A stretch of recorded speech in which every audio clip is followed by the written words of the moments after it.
In the damp, salt-laden gloom of the Thames estuary in November 1939, a quiet event unfolded that would fundamentally alter the trajectory of the naval war. Two parachutes drifted silently down onto the mudflats near Submarine, Essex, carrying payloads that were far more dangerous than simple explosives. These were magnetic mines. Weapons designed to exploit the one characteristic that a steel warship could never completely hide, its magnetic signature. Unlike the visible threats of torpedoes, or the contact-based danger of traditional moored mines, these devices lay in wait on the seabed, invisible and patient. They did not require a tripwire or a physical collision to unleash destruction. Instead, they relied on the inescapable laws of physics. Every steel-hulled vessel acts as a giant floating magnet, warping and concentrating the Earth's natural magnetic field lines as it moves. To the sensors waiting in the silt below, this distortion appeared as a moving anomaly, a magnetic shadow that traveled with the ship. When that shadow passed over the device, the mine detonated. This was the terrifying reality of the new naval warfare. British engineers had to confront a weapon that turned a ship's very existence against itself. The threat facing the British Isles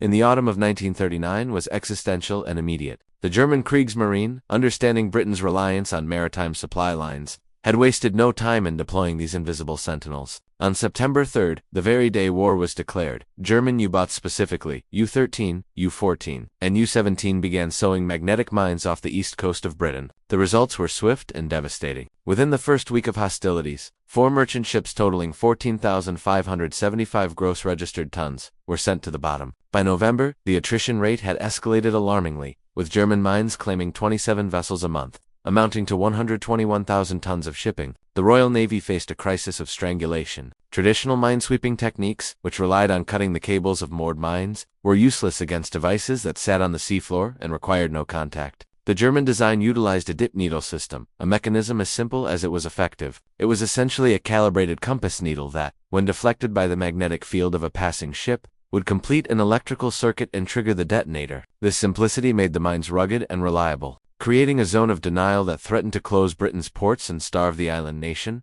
However, the course of this technological duel changed largely due to a critical error by a German aircrew. On the night of November 22nd to 23rd, 1939, a Heinkel He-59C, under pressure from anti-aircraft fire, jettisoned to mines prematurely onto the tidal mudflats rather than into the deep channel. Crucially, a soldier on the ground witnessed the descent, marking the location. Even more importantly, the Luftwaffe crew had failed to arm the anti-tamper mechanisms properly. These mines were equipped with a 7-second delay failsafe triggered by a copper strip on an aluminum fitting, designed to detonate if the mine was disturbed. Because of the pilot's error, this system was inactive. This provided an unprecedented opportunity for the Royal Navy's experts at HMS Vernon, the torpedo and mining school in Portsmouth. Lieutenant Commander John Garnold, Doc Hayes's OV-3, a specialist in non-contact mines, led the recovery team out onto the mud. In a display of calculated bravery, Avery used specially manufactured non-magnetic brass tools to disassemble the fuse while his colleagues waited at a safe distance. The mine was rendered safe and transported to HMS Vernon, where physicist Dr. Albert B. Wood and his team dismantled the magnetic fuse within 24 hours.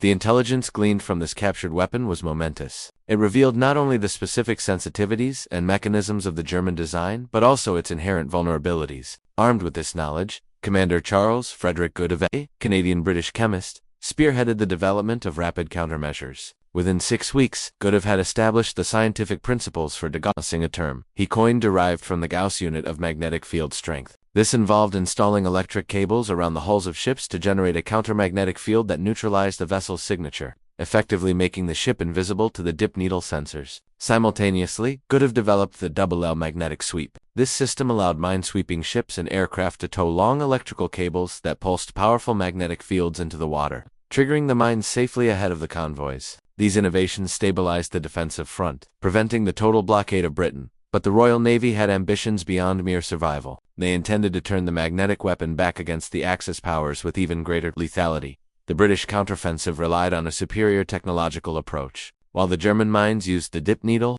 which reacted to the absolute direction of magnetic disturbances. British engineers developed the coiled rod induction trigger. This was a fundamental advancement in mine warfare. Instead of simply pointing toward a magnetic source, the British sensor detected the rate of change in the horizontal component of the magnetic field. This distinction was critical. It ensured that the mine would not detonate prematurely when a ship was approaching, but rather at the precise moment the rate of change was zero, which occurred exactly when the vessel was directly overhead. At the point of maximum field disturbance, this sophistication made British mines far more damaging, as they detonated under the keel where the hull was most vulnerable and significantly harder to sweep. The primary weapon utilizing this technology, the Mark V aerial mine, entered production in August 1940, weighing 1,080 pounds with a 700-pound explosive charge of mineral. It became the backbone of the British aerial mining campaign. The operational deployment of these weapons, codenamed Gardening, began in April 1940. The Royal Air Force Bomber Command, and later Coastal Command, turned European waters into treacherous zones for the Axis. The first mission saw Hanley Page Hamptons dropping mines in the Elbe River and Baltic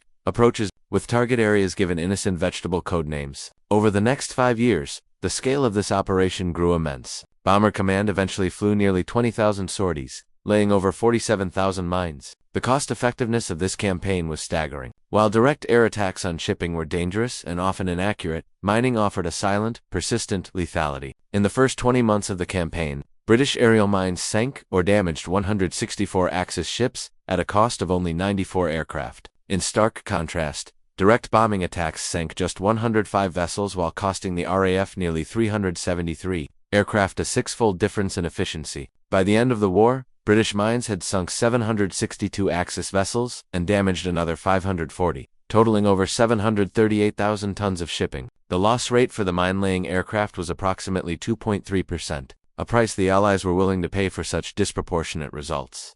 The impact on the German Kriegsmarine went far beyond the raw tonnage of sunken ships. The psychological and logistical strain was catastrophic. High-profile disasters shook German morale, such as the events of February 22, 1940, in a confusing incident involving friendly fire and British mines near Dogger Bank. The German destroyer Z-1 Lebrecht Maas drifted into a minefield and sank, followed shortly by the destroyer Z-3 Mech Schultz, which struck a mine and went down with all hands. In a single day, nearly 600 German sailors were lost to the invisible threat. U-boats, the hunters of the Atlantic, also became the hunted. Submarines like U-12, U-40, and later U-325 and U-400 fell victim to the defensive minefields protecting the British coast. The danger compelled the Germans to divert massive resources to countermeasures. By 1943, nearly 60% of all German naval activity was dedicated to mine warfare. This sucked personnel, vessels, and industrial capacity away from offensive operations, effectively neutralizing a vast portion of the German fleet.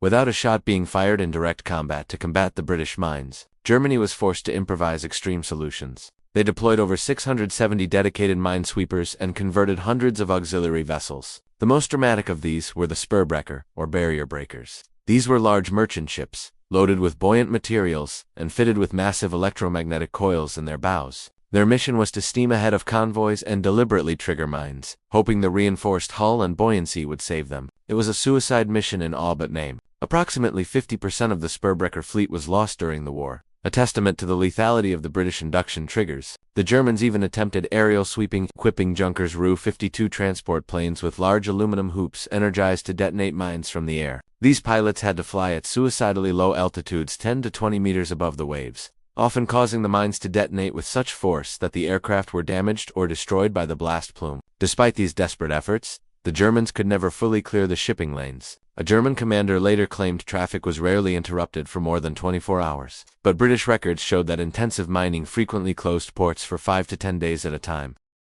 Technologically, the British designs were characterized by an optimization of resources that differed from their American allies. While American mines, like the Mark 25 used against Japan, utilized high-quality torpex, explosives, and emphasized sheer, destructive power with charge-to-weight ratios often exceeding those of the British, the Royal Navy had to economize. British mines used minot, a mixture of TNT, ammonium nitrate, and aluminum powder. Although minot was considered lower quality than pure TNT or RDX, the addition of aluminum powder enhanced the blast effect, allowing British engineers to achieve lethal results with scarce materials. The British mines carried explosive loads ranging from 57 to 73% of their total weight, compared to the consistent 70% of German mines, but the sophistication of the British triggering mechanisms compensated for any explosive deficiency. As the war progressed, the technology evolved rapidly. By 1943, acoustic sensors were combined with magnetic triggers, creating multi-influence mines that required a specific combination of sound and magnetic signature to detonate. These complex algorithms made sweeping virtually impossible, as a sweeper might replicate the magnetic signature but not the acoustic one, or vice versa.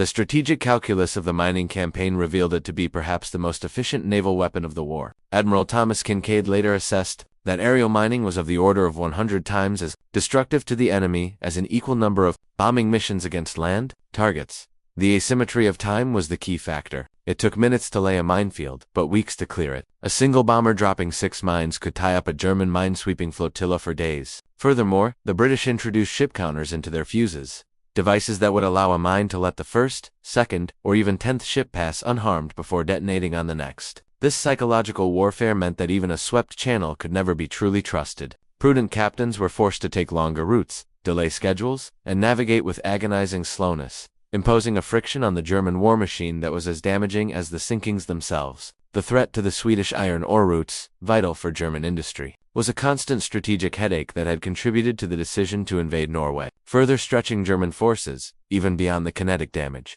The mining campaign provided unexpected intelligence dividends. British cryptanalysts at Bletchley Park were able to use the known locations of RAF mine drops as cribs to help break the Enigma codes. When German naval units radioed reports about new minefields, the British codebreakers already knew the context and location, providing a wedge to crack the daily cipher settings. This integration of kinetic warfare and intelligence gathering exemplified the total war approach of the British Admiralty. The legacy of these weapons extended long post. From 1945 to 1948, the German Minesweeping Administration employed 27,000 former Kriegsmarine personnel to clear over 600,000 mines from European waters. The devices planted in the heat of conflict continued to dictate maritime movements for years, proving that the British engineers had created a persistent, lurking danger that outlasted the regime it was designed to destroy.